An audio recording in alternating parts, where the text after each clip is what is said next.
Assalamualaikum warahmatullahi wabarakatuh. Perkenalkan kami dari kelompok 8 yang beranggotakan saya Fania Putri Haryoko. Saya Ulina Charles Dugi. Saya Wahyudi Sukamadi. Saya Wahyu Fajar Fajriansyah. Saya Yogi Said Alfarizi.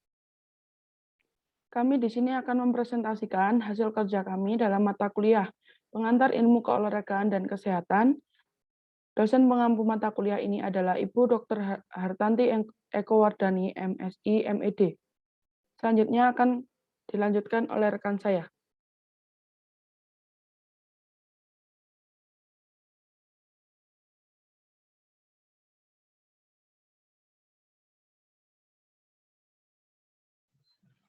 Untuk yang pertama, kita membahas tentang adaptasi fisiologis dalam respon pelatihan.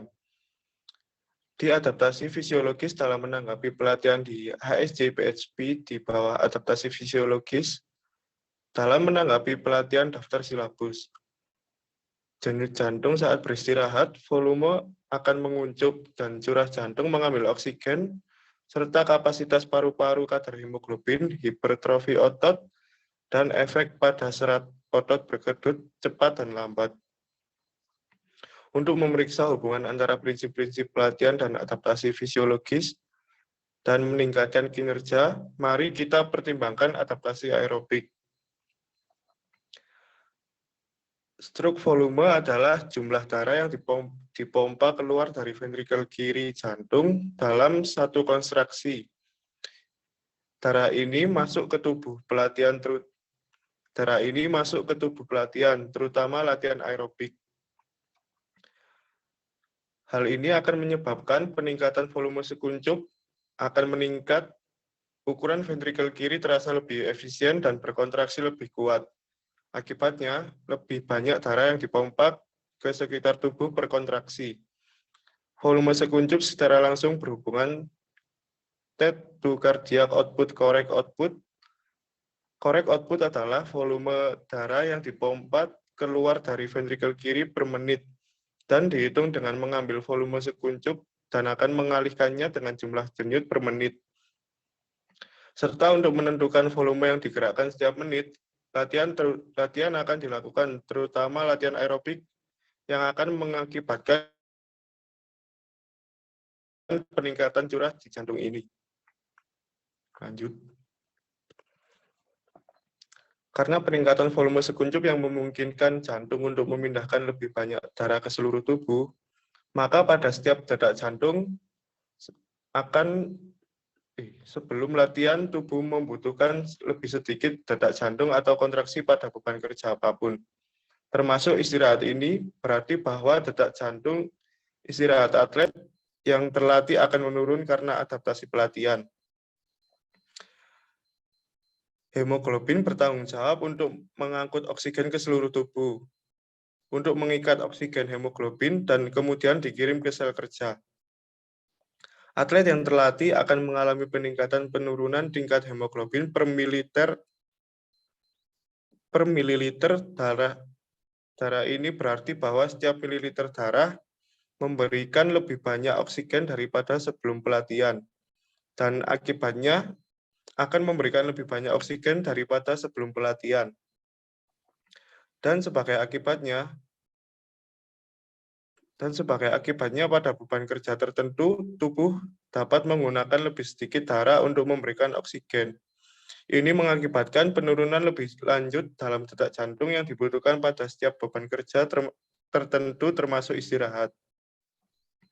Peningkatan kadar hemoglobin dan mioglobin akan menyebabkan peningkatan pengambilan oksigen pada atlet terlatih.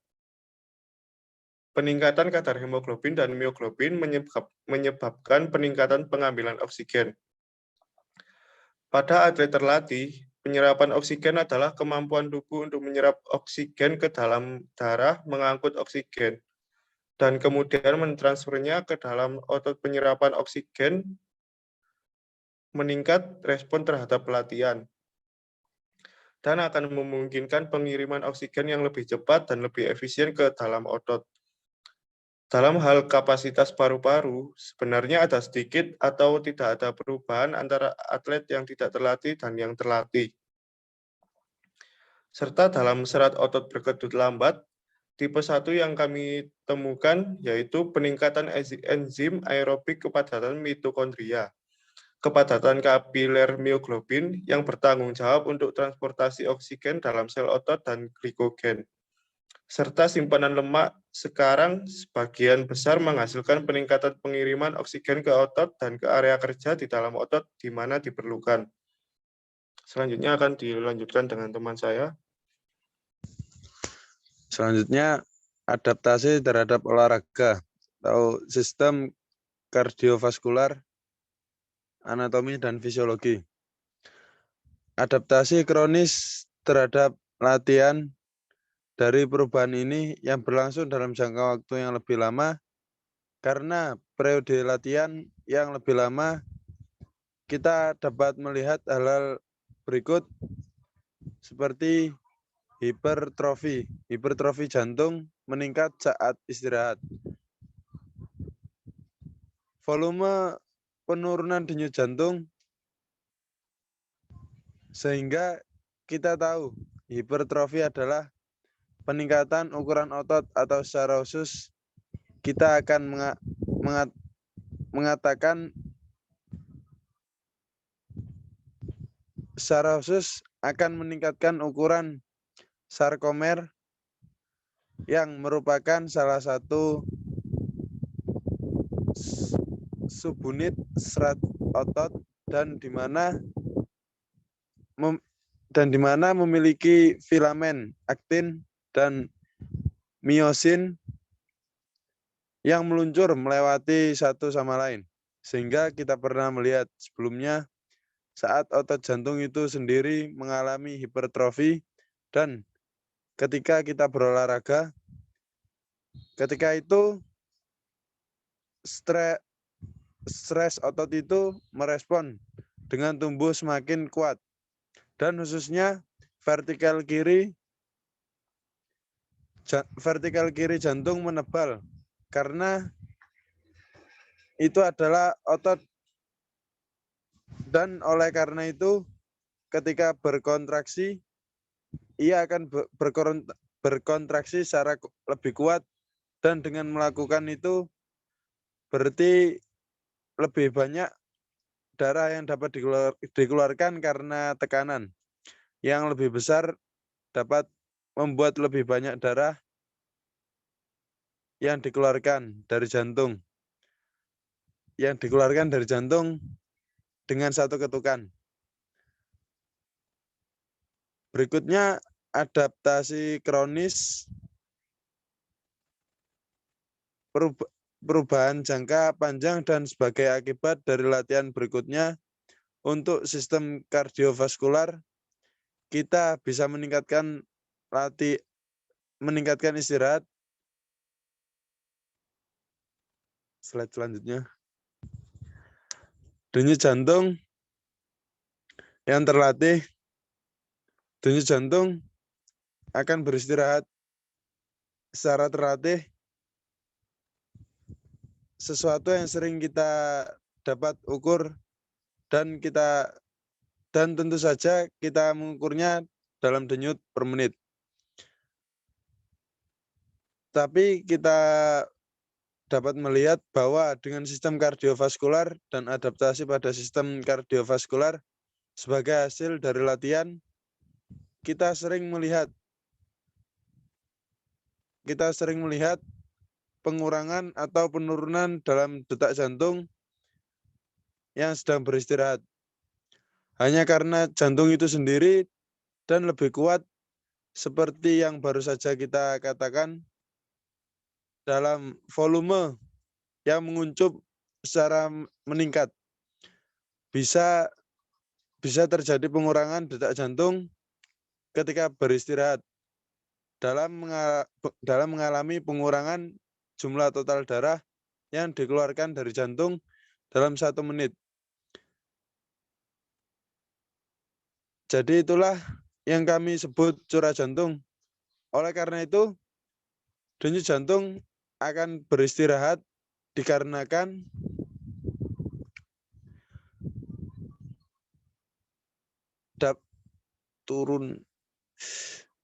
dapat istirahat karena itu dapat turun dan kita akan lihat sisanya tinggi badan orang yang melakukan banyak olahraga dan tinggi badan orang yang melakukan banyak olahraga secara konsisten dan terutama olahraga kardiovaskular.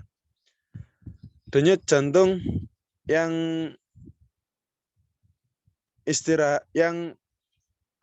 tingkat istirahatnya lebih rendah daripada mereka yang tidak berolahraga yang hanya lebih banyak melakukan aktivitas diam atau duduk. Adaptasi lain atau keuntungan dari berolahraga untuk sistem kardiovaskular. Kardiovaskular mempopulerkan gerakan otot, rangka dan alveoli dan kapitalisasi berarti peningkatan jumlah kapiler di area tertentu sehingga peningkatan ruang kapiler, dan ini terjadi di dua tempat, yaitu di otot dan juga terjadi di alveolus. Jika kita mengalami peningkatan jumlah kapiler, berarti kita dapat memiliki banyak darah yang mengalir melalui otot sehingga bermanfaat dan lebih banyak membawa oksigen serta dapat meningkatkan metabolisme glukosa dan juga lemak di otot, juga bermanfaat dalam adaptasi utama atau adaptasi paling banyak terjadi di satu tempat antara 70 dan 80% dari VO2 max. Untuk selanjutnya akan dilanjutkan rekan saya.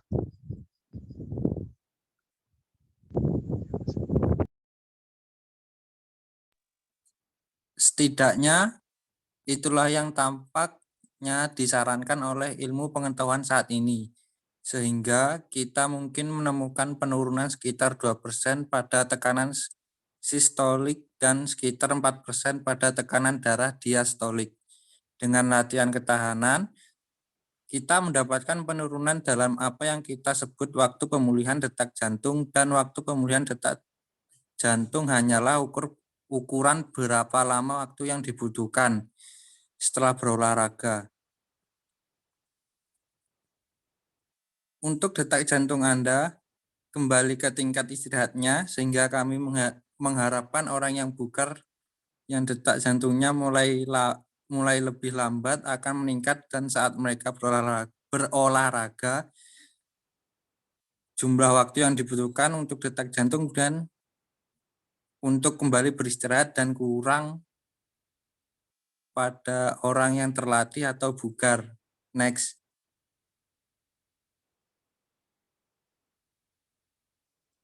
Mbak Fania, next.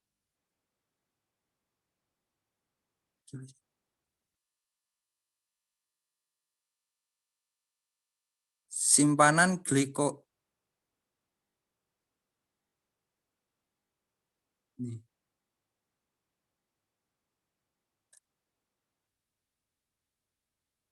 Setelah kita berolahraga, tubuh akan menggunakan jumlah besar glikogen yang disimpan di otot dalam waktu sekitar 2 jam setelah menyelesaikan latihan. Oleh karena itu, tubuh memerlukan karbohidrat untuk melakukan aktivitas berikutnya.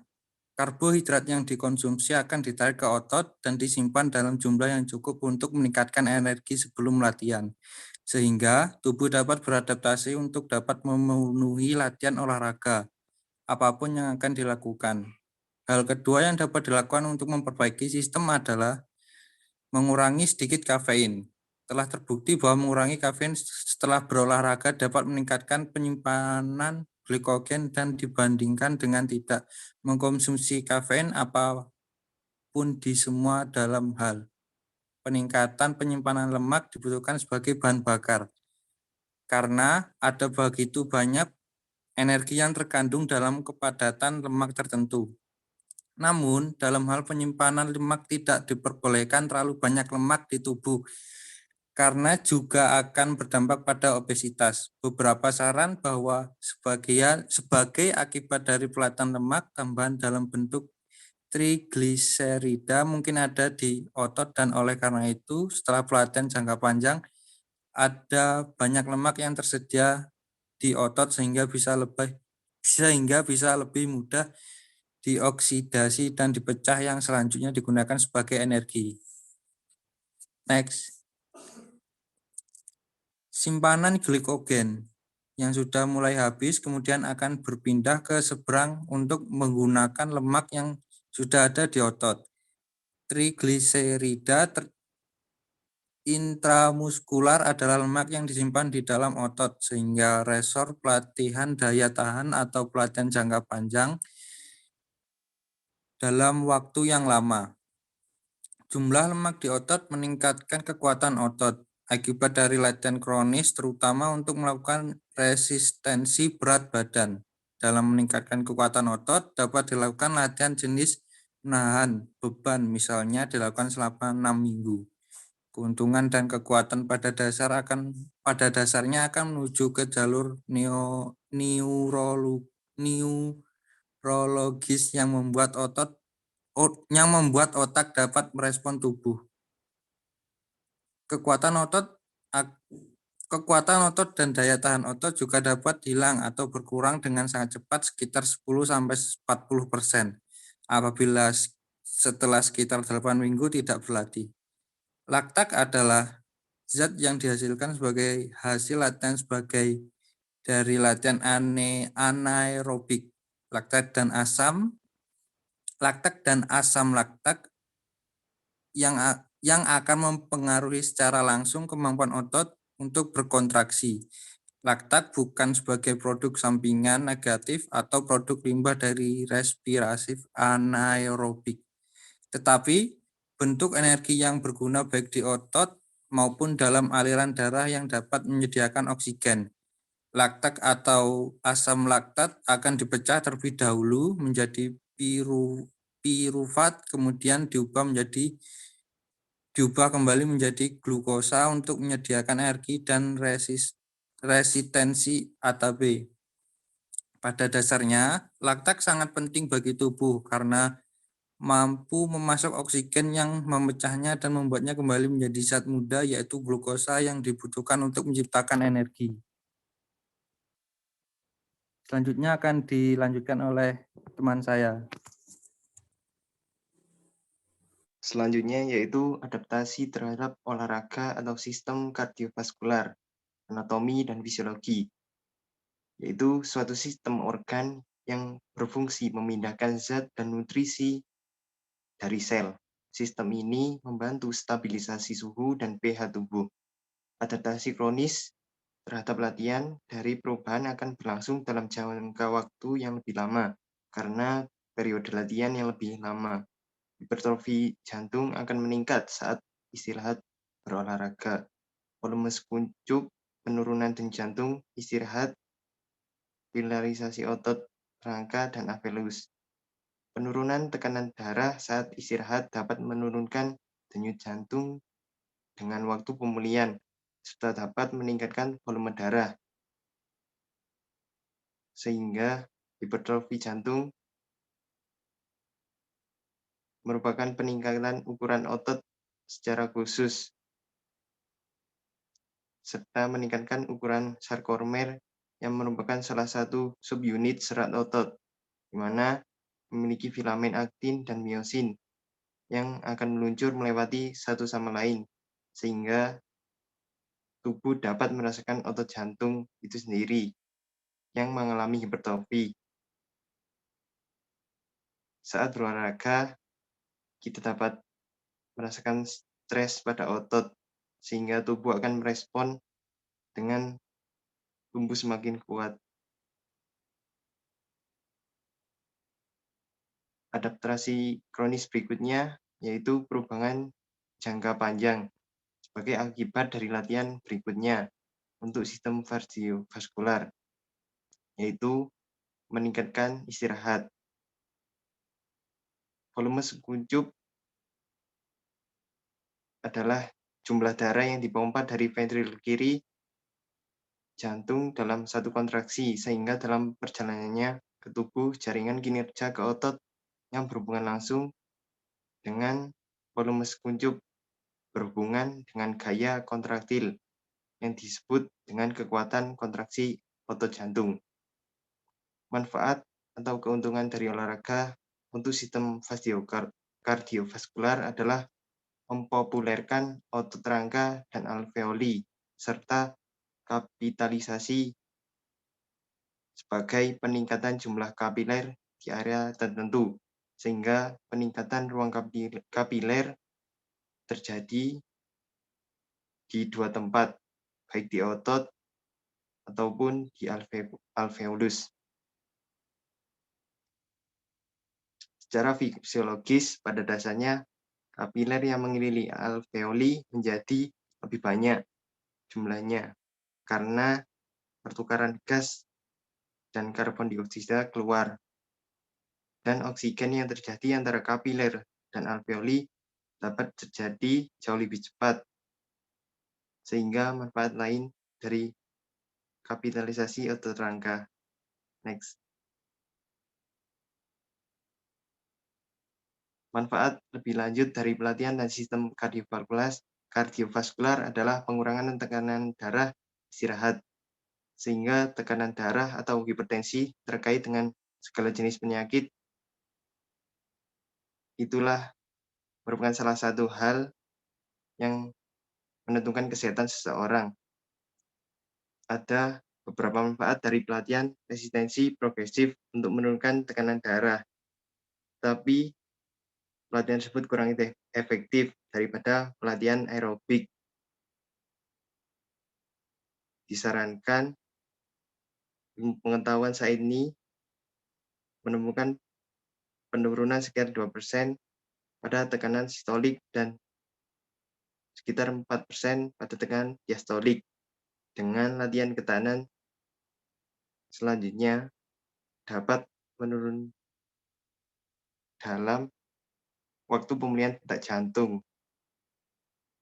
Saat berolahraga, detak jantung akan kembali ke tingkat istirahatnya, sehingga tubuh orang akan bugar, serta detak jantungnya mulai lebih lambat dan meningkat.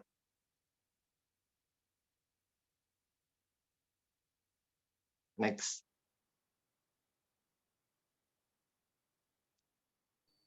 Sekian presentasi dari kelompok 8. Mohon maaf apabila ada salah kata. Wassalamualaikum warahmatullahi wabarakatuh.